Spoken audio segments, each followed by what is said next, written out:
ഒരു ESP32 ഫോണും കയ്യിലുണ്ടെന്നുണ്ടെങ്കിൽ hacking and cyber security പർപ്പസിന് ഉപയോഗിക്കുന്ന മറഡോ എന്ന് പറയുന്ന ഈ ഒരു പവർഫുൾ ടൂൾ കോഡിങ്ങും സോൾട്ടിങ്ങും ഒന്നും ഇല്ലാതെ നിങ്ങളുടെ ഫോൺ നിങ്ങൾക്ക് ഉപയോഗിക്കേണ്ടി പറ്റും. എങ്ങനെയെന്ന് പറഞ്ഞുതരാം. ഇതിനായിട്ട് ക്രോം ബ്രൗസർ ഓപ്പൺ ആക്കിയിട്ട് esp2.spaceN.com എന്നുള്ള URL എൻ്റർ ചെയ്ത് കൊടുത്തു കഴിഞ്ഞാൽ ഈ ഒരു പേജ് കിട്ടും.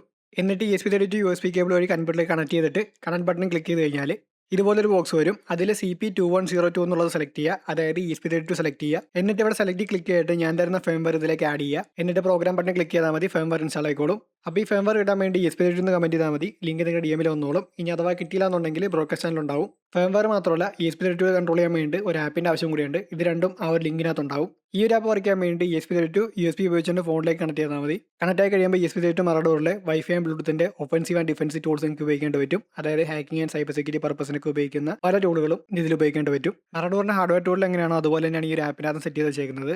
അതുകൊണ്ട് തന്നെ മറഡോർ എന്ന് പറയുന്ന ഹാർഡ്വെയർ ടൂളിന്റെ കംപ്ലീറ്റ് എക്സ്പീരിയൻസ് നിങ്ങൾക്ക് ഈ ഒരു ആപ്പിനകത്ത് തന്നെ കിട്ടും. ഈ ഒരു ആപ്പ് ക്രിയേറ്റ് ചെയ്ത ഡെവലപ്പറിന്റെ പ്രൊഫൈൽ ഞാൻ കൊടുത്തേക്കാം, ചെക്ക് ചെയ്യാൻ നോക്കുക. അപ്പോൾ ഈ ഒരു വീഡിയോ നിങ്ങൾക്ക് യൂസ്ഫുൾ ആയിട്ടുണ്ടെങ്കിൽ ഇതുപോലുള്ള സൈബർ സെക്യൂരിറ്റി ഹാക്കിംഗ് ആയിട്ടൊക്കെ റിവ്യൂ കാണാൻ താല്പര്യമുണ്ടെന്നുണ്ടെങ്കിൽ ഈ ഒരു പേജ് ഫോളോ ചെയ്തു.